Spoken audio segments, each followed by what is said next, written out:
हाँ जी दोस्तों। तो कैसे हो आप सभी लोग। आप सभी लोगों का मेरे चैनल पे आप सभी लोगों का बहुत बहुत हार्दिक अभिनंदन है। और अपने चैनल पे जो पिछली क्लासेज हैं वो कम से कम 5 टॉपिक कंप्लीट हो चुके हैं। जो पिछला अपना चैप्टर था वो न्यूटन्स लॉ मोशन पे था। उसी का एक छोटा सा पार्ट है अपने पास फ्रिक्शन, जो हम इस क्लास में देखेंगे कि फ्रिक्शन क्या होता है, ये कैसे काम करता है। इसके बेस पे क्वेश्चंस वगैरह करेंगे अपन। ये फ्रिक्शन क्या है, सबसे पहले आप सभी लोगों का क्वेश्चन होना चाहिए कि फ्रिक्शन क्या होता है सर। तो फ्रिक्शन एक प्रकार का फोर्स होता है। जैसे अपने एल एन एम में पढ़ा था न्यूटन्स लॉ मोशंस में, विभिन्न प्रकार के अपन जो फोर्स पढ़े थे उनमें उसी का एक पार्ट है फ्रिक्शन। एक प्रकार का फोर्स होता है। जैसे अपन नॉर्मल फोर्स पढ़ा था, स्प्रिंग फोर्स पढ़ा था, ग्रेविटेशनल फोर्स पढ़ा था, टेंशन फोर्स पढ़ा था। ऐसे बहुत सारे प्रकार के अपन ने फोर्स देखे थे। इसी का एक पार्ट है फ्रिक्शन। ये थोड़ा सा ये फोर्स थोड़ा सा ज़्यादा लेंथी होता है। इसके बेस पे क्वेश्चंस वगैरह आते हैं नीट जेई के अंदर। इसके बारे में अपन नॉर्मली डिस्कशन करेंगे। तो आप सभी लोगों का क्वेश्चन होना चाहिए कि सर फ्रिक्शन क्या होता है। तो देखो, फ्रिक्शन का जो मीन्स होता है वो होता है घर्षण। और घर्षण या कोई भी फोर्स होता है वो कब लगता है, वो तब लगता है जब टू पार्टिकल्स एक दूसरे के टच में हो। कोई भी दो पार्टिकल्स हो, यदि वो एक दूसरे के टच में है तभी तो आपके सामने नॉर्मल फोर्स वगैरह लगेगा, टेंशन वगैरह लगेगा। और ये अपने पास फ्रिक्शन है, ये भी टू पार्टिकल्स के बीच में ही, जब वह दोनों पार्टिकल्स एक कंडीशन होती है वो टच में रहेंगे तभी आपके पास ये फ्रिक्शन फोर्स अप्लाई होगा। तो फ्रिक्शन फोर्स के बारे में अपन बेसिक्स नॉलेज देखना चाहिए तो फ्रिक्शन फोर्स मोशन में भी, मतलब किसी भी पार्टिकल्स के मोशन में भी अप्लाई होता है, और किसी पार्टिकल्स को रोकने में भी और मोशन कराने दोनों में अप्लाई होता है। जो फ्रिक्शन होता है ये कैसे होता है, तो आपको मैं एक डायग्राम की सहायता से समझाता हूँ। जैसे आपके पास पार्टिकल्स ये एक है, ये सेकंड पार्टिकल्स है। तो फ्रिक्शन कहाँ लगेगा, फ्रिक्शन इन दोनों के बीच में लगेगा यहाँ पे। और फ्रिक्शन हमेशा जिस साइड में अपन फोर्स लगाते हैं उसके जस्ट अपोजिट साइड में फ्रिक्शन अप्लाई होता है। तो फ्रिक्शन, अभी जो मैंने आपको एक बात बताई कि फ्रिक्शन मोशन में भी ही अप्लाई होता है, रोकने में भी अप्लाई होता है। भाई किसी भी पार्टिकल्स के मोशन को रोकने में भी और उसको मोशन दिलाने में भी, दोनों में फायदेमंद होता है। जैसे आपके पास ये दो ब्लॉक हैं, तो मैंने जस्ट नीचे वाले ब्लॉक को पकड़ लिया। अब इसके ऊपर मैं कुछ फोर्स लगा रहा हूं, मैंने इसके ऊपर कोई फोर्स अप्लाई किया नहीं किया। मैं किसके ऊपर फोर्स अप्लाई कर रहा हूं, नीचे वाले पे। तो मैं जैसे जैसे इसको लेके जा रहा हूं, ये अपनी सिचुएशन चेंज कर रहा है। क्यों नहीं कर रहा, फ्रिक्शन की वजह से। किसकी वजह से नहीं कर रहा, फ्रिक्शन की वजह से। मैंने फोर्स तो इसके ऊपर अप्लाई किया, तो इसको मैंने मोशन में लाया और ये अपनी इनिशियल पोजीशन पे है। तो ये जैसे मैंने इसको ये किया, यदि मैं इसको थोड़ा सा ज्यादा लाऊंगा तो ये मोशन में आ जाएगा। तो फ्रिक्शन पार्टिकल्स को मोशन में भी लाने की कोशिश करता है और पार्टिकल्स को मोशन रोकने की कोशिश भी करता है। आपके पास आपकी जो एग्जाम में है वो टू प्रकार के फ्रिक्शन होते हैं। एक तो होता है स्टैटिक फ्रिक्शन और दूसरा होता है काइनेटिक्स फ्रिक्शन। ये कैसे होते हैं, कैसे नहीं होते हैं, कब लगते हैं कब नहीं लगते, इसके बारे में अपन नॉर्मली डिस्कशन करेंगे। जैसे आपको एक डायग्राम की सहायता से समझो, आपके पास ये ब्लॉक है,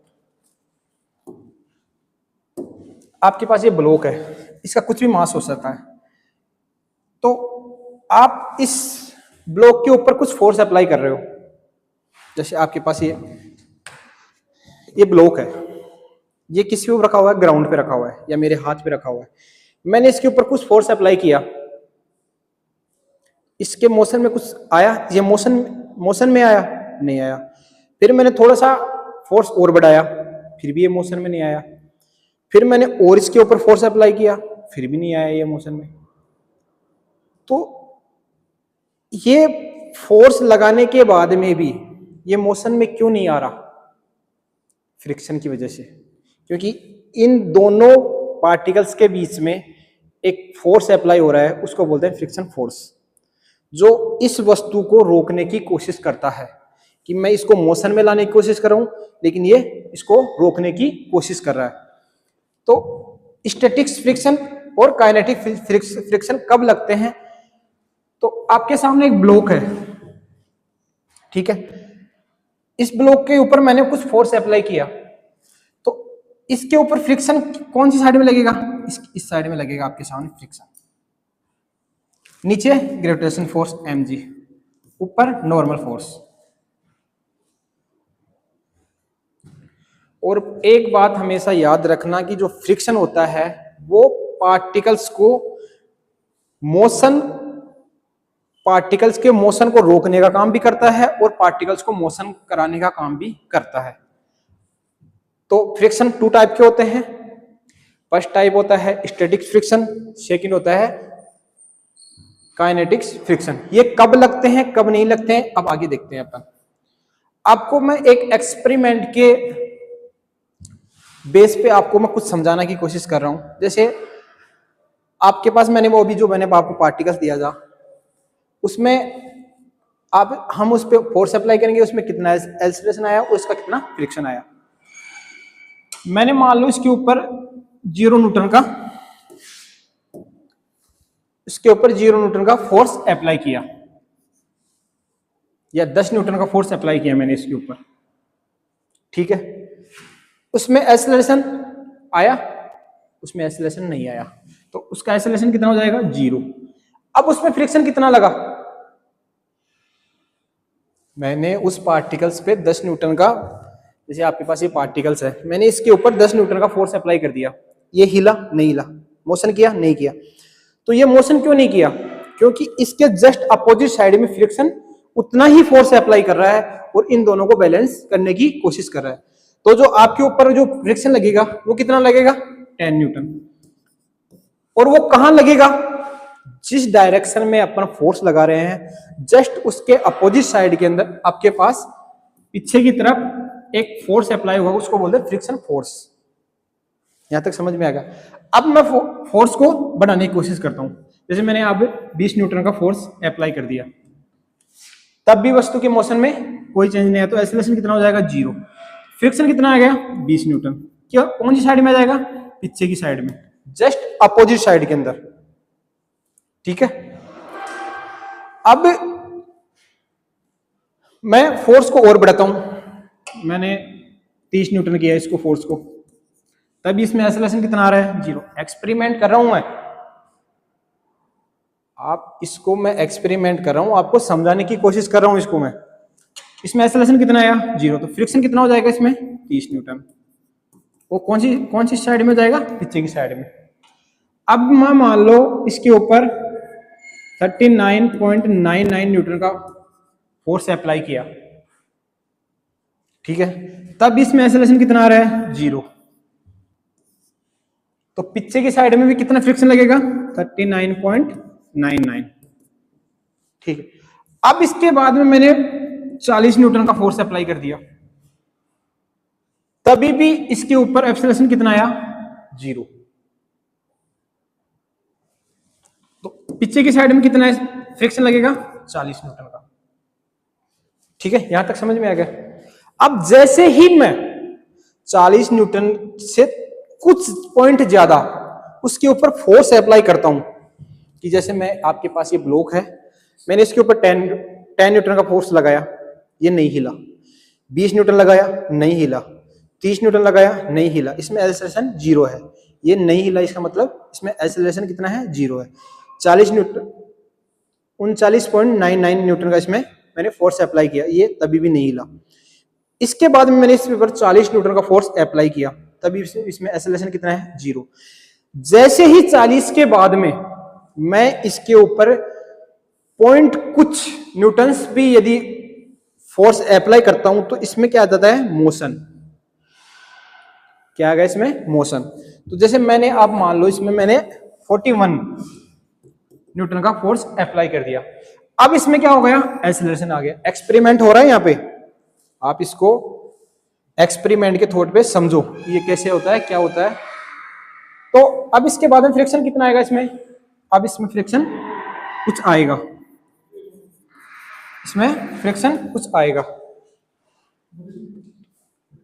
दोनों। इसके बाद में इसके ऊपर कुछ फ्रिक्शन कांस्टेंट आ जाएगा। अब जैसे आगे मैं कुछ भी लगाऊं, जैसे 60 न्यूटन का मैंने फोर्स अप्लाई कर दिया, इसमें एक्सेलरेशन आया, इसमें भी कुछ ना कुछ फ्रिक्शन आएगा, वो कितना आएगा, कांस्टेंट आएगा। इसके बाद में आप कितने भी न्यूटन का फोर्स अप्लाई करोगे तो आपके सामने फ्रिक्शन कितना आएगा, कांस्टेंट आएगा। अब आपके सामने समझने वाली बात यह है कि यहां से लेके यहां तक हमने जितना भी फोर्स अप्लाई किया उतना आपके पास फ्रिक्शन आया, इस फ्रिक्शन को क्या बोलेंगे, यहां तक, इसको बोलते हैं स्टैटिक फ्रिक्शन।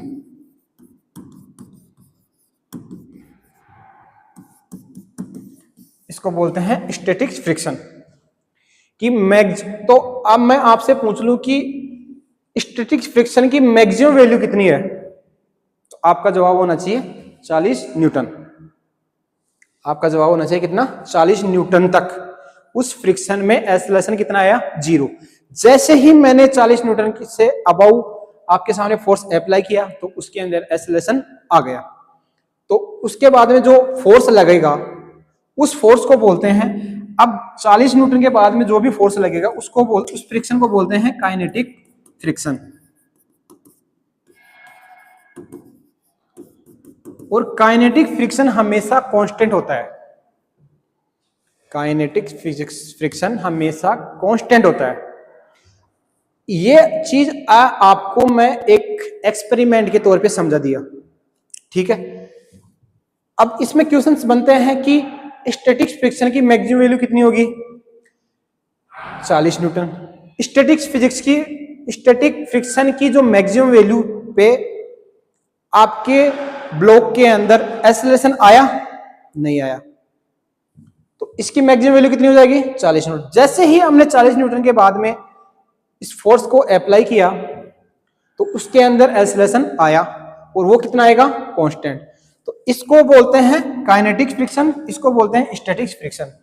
इसके बारे में हम नॉर्मली डिस्कशन करते हैं कि स्टैटिक फ्रिक्शन क्या होता है। तो स्टैटिक फ्रिक्शन को डिनोट करते हैं हम एफएस से, और इसकी वैल्यू होती है म्यूएस एन। यहाँ पे म्यूएस क्या है, कोफिशिएंट ऑफ स्टैटिक फ्रिक्शन, ये कांस्टेंट होता है। इसकी वैल्यू हमारे को जो भी क्वेश्चन होगा उसमें आपको गिवन होगी। नॉर्मल फोर्स अपन निकाल सकते हैं। तो स्टैटिक फ्रिक्शन का स्टैटिक फ्रिक्शन क्या आपके पास फॉर्मूला क्या आ गया, ये आ गया। यदि मैं काइनेटिक फ्रिक्शन का पूछूं तो एफ के इक्वल टू म्यू के एन, ये आपके पास काइनेटिक फ्रिक्शन का फॉर्मूला आ गया। अब इनके एरिया के बारे में पूछे तो ये हमेशा इंडिपेंडेंट होते हैं। इनका एरिया होता है ना, वो हमेशा क्या होता है, इंडिपेंडेंट होता है। इट्स अपोज रिलेटिव मोशन, ये हमेशा रिलेटिव मोशन को अपोज करते हैं। ये हमेशा रिलेटिव मोशन को अपोज करते हैं।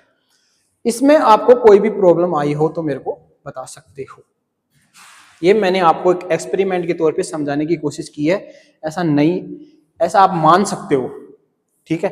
कि अपन किसी भी ब्लॉक के ऊपर फोर्स अप्लाई करते हैं तो उस फोर्स की जो मैक्सिमम वैल्यू होती है, कि जिस फोर्स की जो मैक्सिमम वैल्यू होती है कि जहां तक उसमें फ्रिक्शन कितना है, उस फ्रिक्शन की जो मैक्सिमम वैल्यू होती है कि उसका एक्सेलरेशन कितना है, 0 आए।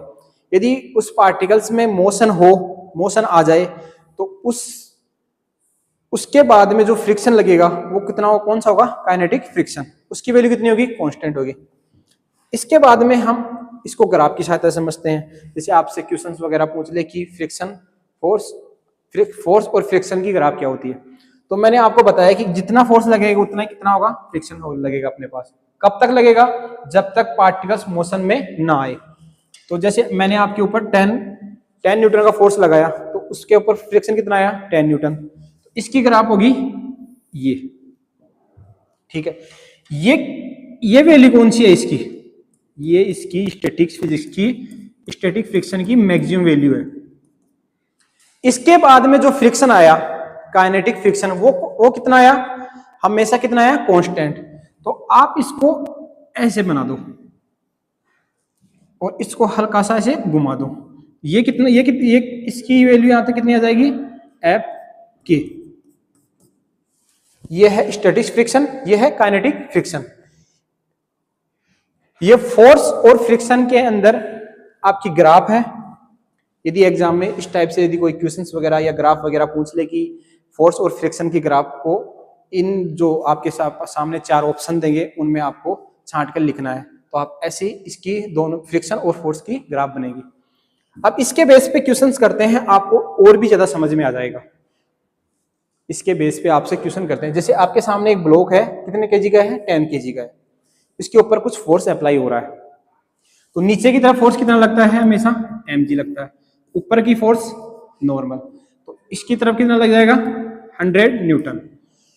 आपके पास स्टैटिक फ्रिक्शन की वैल्यू दे रखी है 0.4 और काइनेटिक फ्रिक्शन के कांस्टेंट की वैल्यू दे रखी है 0.3। आपको फाइंड क्या करना है, एफएस कि स्टैटिक फ्रिक्शन क्या होगा। तो मैंने आपको भी बताया कि mu S N, mu S की वैल्यू कितनी दे रखी है अपने पास 0.4 और नॉर्मल फोर्स कितना होगा 100 न्यूटन, क्योंकि एन बराबर mg है। कितने हो जाएगा 100, इसकी वैल्यू कितनी आ जाएगी 40 न्यूटन।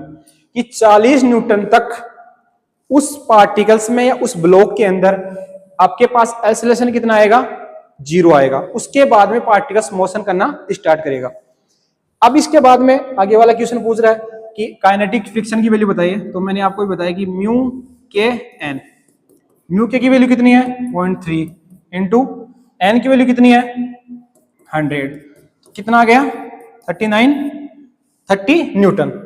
अब आप इससे क्या समझ पाओगे, आपको पता है कि नॉर्मल जो मैक्सिमम वैल्यू है स्टैटिक फ्रिक्शन की वो कितनी है 40 न्यूटन, उसके ऊपर फ्रिक्शन कितना अप्लाई हो रहा है 30 न्यूटन। तो क्या आप इस ब्लॉक को मोशन में ला सकते हो, ये ब्लॉक मोशन में नहीं आएगा। यदि इसमें मोशन नहीं है तो इस पार्टिकल्स का, इस ब्लॉक का की मूविंग कितनी हो जाएगी 0। तो इस ब्लॉक की जो आपके पास मोशन है, मैंने आपको बताया ना कि 40 न्यूटन के बाद में ये ब्लॉक इसमें एक्सेलरेशन आएगा, लेकिन इसके ऊपर फ्रिक्शन कितना, फोर्स काइनेटिक फ्रिक्शन कितना अप्लाई हो रहा है 30 न्यूटन। तो यह ब्लॉक मोशन में नहीं आएगा, तो इसमें एक्सेलरेशन कितना हो जाएगा 0 हो जाएगा। इसी प्रकार से हम एक क्वेश्चन